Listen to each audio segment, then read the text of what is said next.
తెలుసుకోవాల్సిన విషయం ఏంటంటే, రాజులు రాణులు ఎవరండి చెప్పండి? రాజులు రాణులు వారి యొక్క ఏమంటే తలల మీద కిరీటములు ధరిస్తారట. వాళ్ళ సంగతి మనకెందుకులే అనుకుంటామేమో మనము. అలా కాబట్టి మన సంగతి కూడా ఉంది ఇక్కడ. ఏంటంటే 1 పేతురు పత్రిక 2వ అధ్యాయము 9వ వచనంలో ఏముందంటే, రాజులైన యాజక సమూహముగా చేసి మనకు కూడా కిరీటాలు ధరింప చేయడానికి ప్రభు ఆశిస్తూ ఉన్నారంట.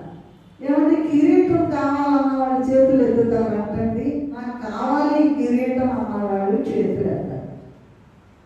సరే, ఇప్పుడు మనకు కూడా ఉందండి ఆ అవకాశం.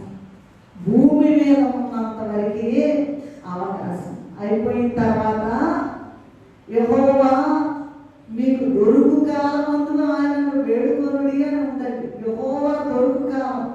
ఎప్పుడు దొరుకుతున్నాడు? ఇప్పుడు దొరుకుతున్నాడు, తర్వాత దొరకడు. నువ్వు ఎంత ఏడ్చినా, నువ్వు ఎంత మొత్తుకున్నా, ఎన్ని ఊళ్ళు తిరిగినా, పాపం పోగొట్టుకుందామని అన్నా ఏమి పోవు. దొరికే కాలం ఇది, కృపాకాలం ఇది, కిరీటాలు సంపాదించుకునే కాలం ఇది. ఇందాక నేను చెప్పాను, కిరీటము అంటే సార్వభౌమాధికారము, సావరింప